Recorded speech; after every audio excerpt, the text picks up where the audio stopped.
عدی بن ثابت نے خبر دی، انہوں نے کہا کہ میں نے حضرت براء بن عازب رضی اللہ عنہ سے سنا کہ نبی کریم صلی اللہ علیہ وسلم ایک سفر میں تھے اور عشاء کی ایک رکعت میں آپ نے سورہ والتین کی تلاوت فرمائی تھی۔ تقویم کے معنی پیدائش بناوٹ کے ہیں۔ صحیح بخاری حدیث نمبر 4952۔ حضرت جابر بن عبداللہ انصاری رضی اللہ عنہ نے بیان کیا کہ رسول کریم صلی اللہ علیہ وسلم وحی کے کچھ دنوں کے لیے رک جانے کا ذکر فرما رہے تھے۔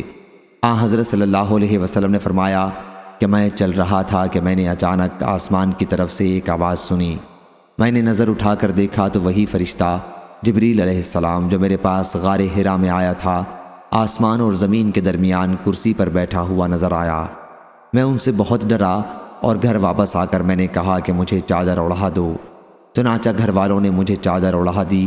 پھر اللہ تعالیٰ نے یہ آیت نازل کی، یا ایھا المدثر قم فانذر، اے کپڑے میں لپیٹنے والے اٹھیے، پھر لوگوں کو ڈرائیے اور اپنے پروردگار کی بڑائی بیان کیجیے اور اپنے کپڑوں کو پاک رکھیے۔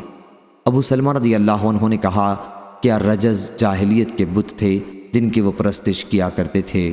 راوی نے بیان کیا کہ پھر وحی برابر آنے لگی۔ صحیح بخاری حدیث نمبر 4954۔ حضرت ابن عباس رضی اللہ عنہ نے بیان کیا، ابو جہل نے کہا تھا کہ اگر میں نے محمد صلی اللہ علیہ وسلم کو کعبے کے پاس نماز پڑھتے دیکھ لیا تو میں اس کی گردن کچل دوں گا۔ حضور صلی اللہ علیہ وسلم کو جب یہ بات پہنچی تو آپ صلی اللہ علیہ وسلم نے فرمایا کہ اگر اس نے ایسا کیا ہوتا تو اسے فرشتے پکڑ لیتے۔ عبد الرزاق کے ساتھ اس حدیث کو عمرو بن خالد نے روایت کیا ہے، ان سے عبید اللہ نے، ان سے عبد الکریم نے بیان کیا۔ صحیح بخاری حدیث نمبر 4958۔ شعبہ نے بیان کیا کہ میں نے قتادہ سے سنا اور انہوں نے حضرت انس بن مالک رضی اللہ عنہ سے کہ رسول کریم صلی اللہ علیہ وسلم نے ابی بن کعب رضی اللہ عنہ سے فرمایا کہ اللہ تعالیٰ نے مجھے حکم دیا ہے کہ تمہیں سورہ لم یکن الذین کفروا پڑھ کر سناؤں۔ حضرت ابی بن کعب رضی اللہ عنہ نے عرض کیا کیا اللہ نے میرا نام بھی لیا ہے؟ حضرت صلی اللہ علیہ وسلم نے فرمایا کہ ہاں۔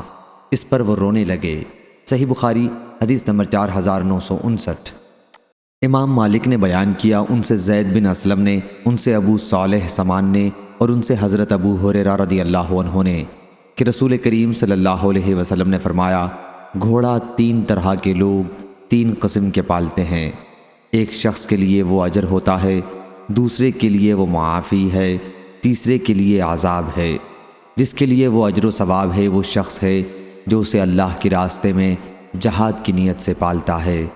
چراگاہ یا اس کے بجائے راوی نے یہ کہا باغ میں اس کی رسی کو دراز کر دیتا ہے اور وہ گھوڑا چراگاہ یا باغ میں اپنی رسی توڑا لے اور 1-2 کوڑے پھینکنے کی دوری تک حد سے آگے بڑھ گیا تو اس کے نشانات قدم اور اس کی لید بھی مالک کے لیے ثواب بن جاتی ہے۔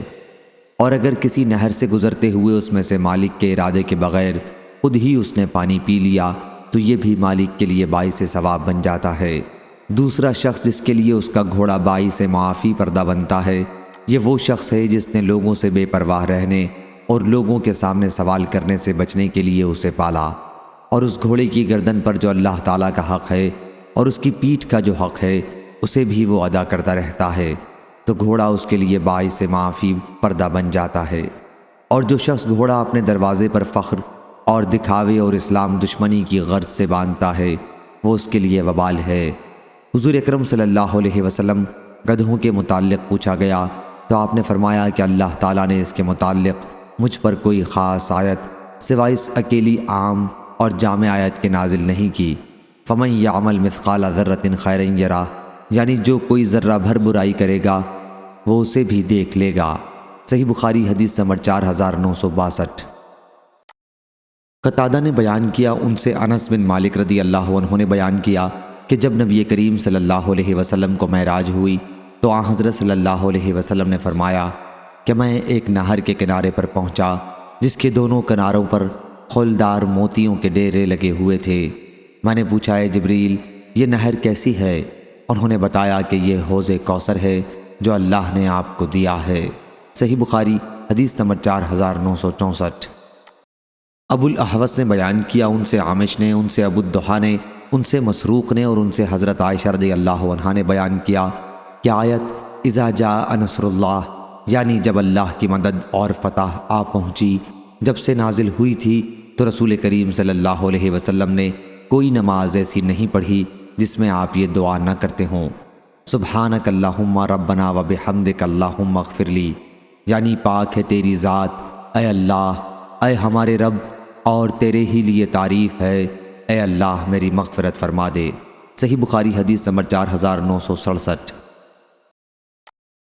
عبد الرحمن بن مہدی نے بیان کیا، ان سے سفیان ثوری نے، ان سے حبیب بن ابی ثابت نے، ان سے سعید بن جبیر نے، اور ان سے ابن عباس رضی اللہ عنہ نے کہ حضرت عمر رضی اللہ عنہ نے بوڑھے بدری صحابہ سے اللہ تعالیٰ کے ارشاد اذا جاء نصر اللہ، یعنی جب اللہ کی مدد اور فتح آ پہنچی کے متعلق پوچھا تو انہوں نے جواب دیا کہ اس سے اشارہ بہت سے شہروں اور ملکوں کے فتح ہونے کی طرف ہے۔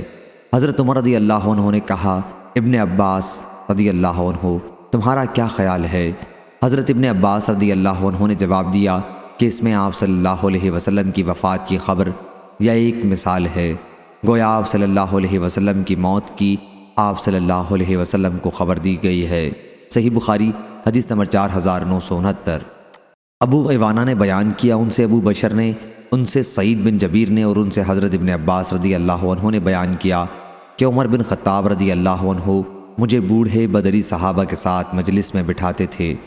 بعض عبد الرحمن بن عوف رضی اللہ عنہ کو اس پر اعتراض ہوا، انہوں نے حضرت عمر رضی اللہ عنہ سے کہا کہ اسے آپ مجلس میں ہمارے ساتھ بٹھاتے ہیں، اس کے جیسے تو ہمارے بھی بچے ہیں۔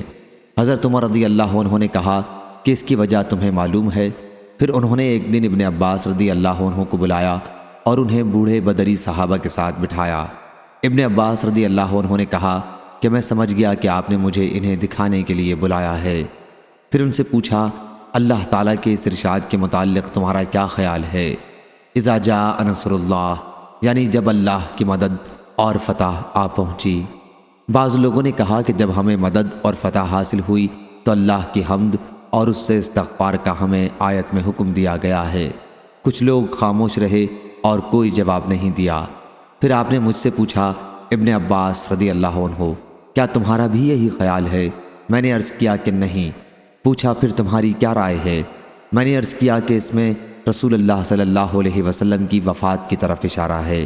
اللہ تعالیٰ نے حضرت صلی اللہ علیہ وسلم کو یہی چیز بتائی ہے اور فرمایا کہ جب اللہ کی مدد اور فتح آ پہنچی، یعنی پھر یہ آپ کی وفات کی علامت ہے، اس لیے آپ اپنے پروردگار کی پاکی و تعریف بیان کیجئے اور اس سے بخشش مانگا کیجئے، بے شک وہ بڑا توبہ قبول کرنے والا ہے۔ حضرت عمر رضی اللہ عنہ نے اس پر کہا، میں بھی وہی جانتا ہوں جو تم نے کہا۔ صحیح بخاری حدیث نمبر 4970۔ حضرت ابو ہریرہ رضی اللہ عنہ نے بیان کیا کہ نبی کریم صلی اللہ علیہ وسلم نے کہا، اللہ تعالیٰ فرماتا ہے کہ مجھے ابن آدم نے جھٹلایا، حالانکہ اس کے لیے یہ مناسب نہیں تھا، مجھے اس نے گالی دی، حالانکہ اس کے لیے یہ بھی مناسب نہیں تھا۔